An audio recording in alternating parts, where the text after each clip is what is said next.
পিনাকি ভট্টাচার্যদের সামান্য চাপেই বিএনপি সরকার মুহূর্তেই লাইনে আসতে বাধ্য হলো।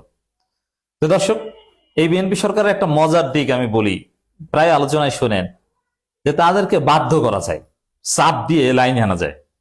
হ্যাঁ, এটা বিএনপি সরকার একটা ভালো দিক এবং এটা গণতান্ত্রিক একটা বৈশিষ্ট্য যে জনগণ সমালোচনা করলে, এই যে আমরা সমালোচনা করি, জামাত সকাল সন্ধ্যা বিবৃতি দেয়, রাজপথে নামা লাগে না এখন পর্যন্ত, জাস্ট বিবৃতি, সোশ্যাল মিডিয়ার সমালোচনা। আমাদের এই সমালোচনাগুলো আপনারা বেশি বেশি শেয়ার করবেন, যে কোনো সমালোচনা বেশি, প্রত্যেকের সমালোচনা করবেন। অবশ্য আপনারা যারা গ্রামে গঞ্জে থাকেন বা দেশে থাকেন, তাদের জন্য সমালোচনা করা কঠিন, কারণ বিএনপির মাঠ পর্যায়ের সন্ত্রাসীরা তো এগুলো বোঝে না, ওরা তো অশিক্ষিত মূর্খ। ওরা সরকারের সমালোচনা দেখলে বোঝে যে আপনার শত্রু। আসলে আপনি সরকারের সমালোচনা করছেন, এটা যে আপনি সরকারের উপকার করছেন, এই মূর্খগুলো এগুলো বোঝে না। এবং এই সমালোচক না থাকলে যে গণতান্ত্রিক সরকারের বৈশিষ্ট্য থাকে না, এটা ওই মূর্খরা বোঝে না। ওই মূর্খরা মনে করে যে আপনি সমালোচনা করছেন মানে আপনি সরকারের শত্রু। এরা স্রেফ মূর্খ। এই জন্য আপনাদের জন্য কিছুটা ঝুঁকি, বাট যারা বিদেশে থাকেন কিংবা শহরে থাকেন অথবা যারা একটু এলিট, তারা এই সমালোচনা বেশি বেশি করবেন। এতে দেশ ভালো থাকবে, বিএনপি সরকার ভালো থাকবে, একটা হেলদি সরকার হবে। দর্শক, নানান জায়গায় অনেকগুলো পয়েন্ট আমি দেখিয়েছি যে সমালোচনায় বিদ্ধ হয়ে বিএনপি লাইনে এসেছে, সঠিক পথে এসেছে, রাজপথে নামা ছাড়াই। অথচ আওয়ামী লীগ এর আমল হলে হয়তোবা কাউকে গুম হতে হতো, আর জীবনেও আওয়ামী লীগ জনগণের সমালোচনা এইভাবে গ্রহণ করতো না। তো দর্শক, এখানে দেখেন, এই যে এক নাসিরুদ্দিন পাটোয়ারি বিএনপি সরকারকে যে স্লেজিং করে, আওয়ামী লীগ থাকলে নাসিরুদ্দিন পাটোয়ারিকে মাদক সেবন করিয়ে হত্যা করতো, বলতো যে অতিরিক্ত মদ্যপানে নিহত হয়েছে, ওকে হোটেলে ধরে নিয়ে তারপরে মাদক খাওয়াইতো এবং প্রমাণ করতে যে নিজে নিজে মদ খেয়েছে। তো দর্শক, এখানে আমি কথা বলছি আন্তর্জাতিক রাজনীতি নিয়ে। ইরানের উপর ভয়াবহ হামলা করেছে যুক্তরাষ্ট্র, ইসরায়েল, এবং মানবাধিকার লঙ্ঘন করেছে। শিশু, নারী, শিক্ষার্থী হত্যা করেছে, সিভিলিয়ানদের হত্যা করেছে, যেটা সম্পূর্ণ ওয়ার ক্রাইমস, মানবাধিকার ভয়াবহ অ্যান্টি হিউম্যান বা অ্যাক্টিভিটিস, অমানবিক কার্যক্রম। কিন্তু বাংলাদেশ সরকার অবিশ্বাস্যভাবে ইরানের বিরুদ্ধে অবস্থান নিয়েছিল এবং যুক্তরাষ্ট্র ইসরায়েলের পক্ষে ছিল। ইরানের উপর যে হামলা করেছে এর কোনো প্রতিবাদ, এমনকি একটা দেশের সর্বোচ্চ ধর্মীয় নেতাকে হত্যা করেছে, যা রাষ্ট্রপ্রধানের চাইতেও বড় কিছু, এ বিষয়ে বাংলাদেশ সরকার একটা টু শব্দ করেনি। আবার ইরানের প্রতি বাংলাদেশের মানুষের ধর্মীয় সেন্টিমেন্ট আছে, তারা মুসলিম, আমরা মুসলিম, অতএব মুসলমানদেরকে এভাবে হত্যা করছে, আমাদের ধর্মীয় নেতাকে হত্যা করছে। আয়াতুল্লাহ খামিলি আমাদের ধর্মীয় নেতা, মুসলমানদের ধর্মীয় নেতা, কিন্তু ইহুদিদের দালাল যারা আছে মুসলমানদের মধ্যে, আহলে খবিশ, ওদের ধর্মীয় নেতা না, ওরা ইহুদিদের দালাল, ওরা মুনাফিক।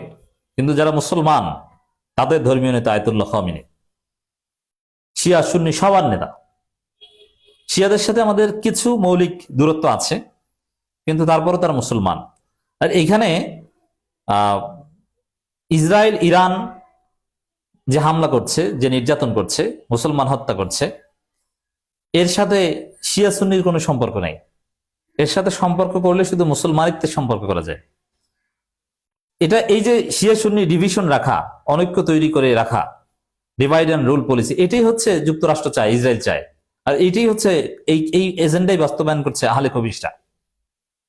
বাংলাদেশে কিছু আছে, আবু বকর জাকারিয়া, মুজাফফর বিন মহসিন, এগুলো আমি দায়িত্ব নিয়ে বলছি। আমি লন্ডনে এটা কিছু প্রমাণ দেখেছি, আমার কাছে সুনির্দিষ্ট কিছু প্রমাণ আছে। আহলে হাদিসরা ইহুদিদের দালাল, ইহুদিদের টাকা খায়, টাকা পায়। আমি একসময় এটা বিশ্বাস করতাম না, ভাবতাম যে কৌমি আলেমরা বাড়িয়ে বলছে বা এটা কথার কথা বলছে, প্রতীকী অর্থে বলছে, কিন্তু না। কিন্তু আমি যখন নিজে প্রমাণ পেয়েছি যে আসলে এরা ইহুদিদের দালাল, তখন এটা আমি প্রকাশ্যে বলা শুরু করছি। কারণ আমি আহলে হাদিস ছিলাম এবং মিশতাম, যার ফলে আমি এদের নারী নক্ষত্র জানি। তা আমি যখন প্রমাণ পেয়েছি যে এরা ইহুদিদের দালাল, ইহুদিদের অনেক প্রজেক্ট থেকে টাকা পায়, পেট্রো ডলার পায়, এবং সরাসরি ইহুদিদের দালাল, খ্রিস্টানদের দালাল না, ইহুদিদের দালাল, ইসরায়েলের দালাল, এটা বিস্তারিত আলোচনা করলে কিভাবে কি প্রমাণ পেয়েছে আপনারা অবাক হবেন। যাই হোক,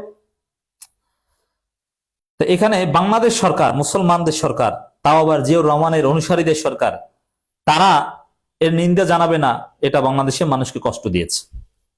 এবং ইন্টারেস্টিংলি প্রধান বিরোধী দল জামাত ইসলামী বা এনসিপি, এক্ষেত্রে সরকারের তেমন সমালোচনা করেনি, সামান্য সমালোচনা করেছে এনসিপি। জামাত তেমন কিছু করেনি।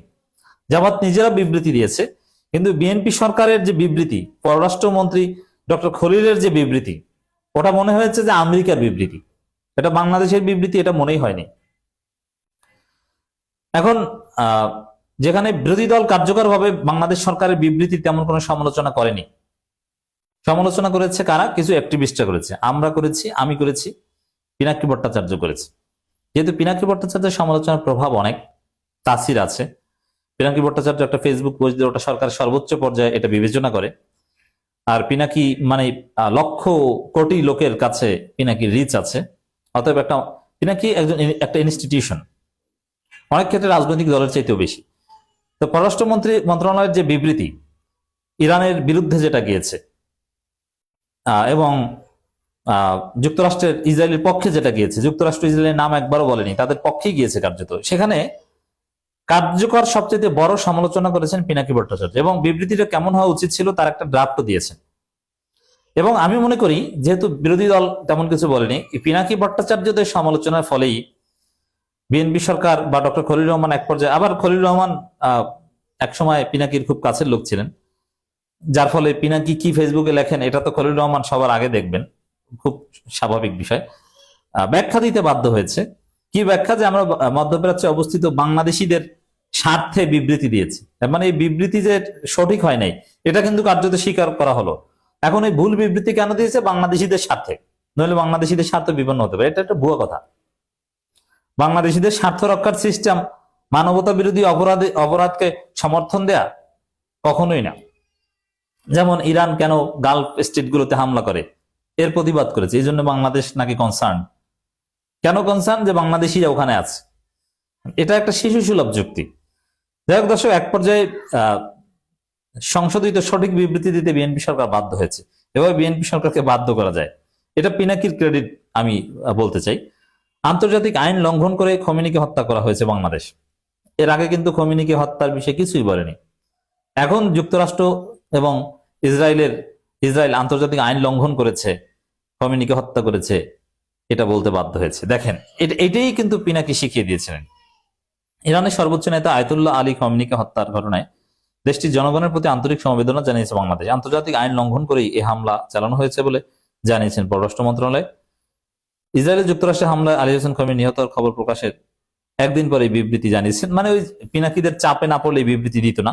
বিবৃতিতে বলা হয়েছে, ইরানের সর্বোচ্চ নেতা আয়াতুল্লাহ খোমেনিকে লক্ষ্যবস্তু হামলা হত্যা করা হয়েছে জেনে বাংলাদেশ সরকার মর্মাহত যে আন্তর্জাতিক আইন ও নিয়মের লঙ্ঘন। এই কারণে ইরানের ভ্রাতৃপ্রতিম জনগণের প্রতি, এই যে এখন ইরানের জনগণের প্রতি সমবেদনা জানায়।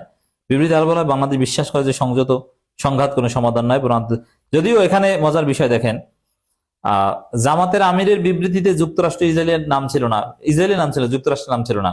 তো ওইটা নিয়ে গণমাধ্যম রিপোর্ট করেছে যুক্তরাষ্ট্রের নাম উল্লেখ ছাড়া জামাতের আমিরের বিবৃতি বা শোক বার্তা ইত্যাদি। কিন্তু বিএনপি সরকার যে যুক্তরাষ্ট্রের নাম উল্লেখ করেনি, এটা মিডিয়া বলে নাই, মিডিয়া দখলের সুফল। যাই হোক, অ্যাটলিস্ট জনগণের সমালোচনায় মোটামুটি একটা সঠিক বিবৃতি বা জামাতের লাইনে একটা জামাতি বিবৃতি দিতে বাধ্য হয়েছে, যদিও এটাও স্ট্যান্ডার্ড হয়নি। যুক্তরাষ্ট্রের নাম বলা উচিত ছিল, এটা নৈতিকতা, কিন্তু বলছে না কেন? ওই যে যুক্তরাষ্ট্রের কাছে ধরা, যুক্তরাষ্ট্র ক্ষমতা এনে দিয়েছে।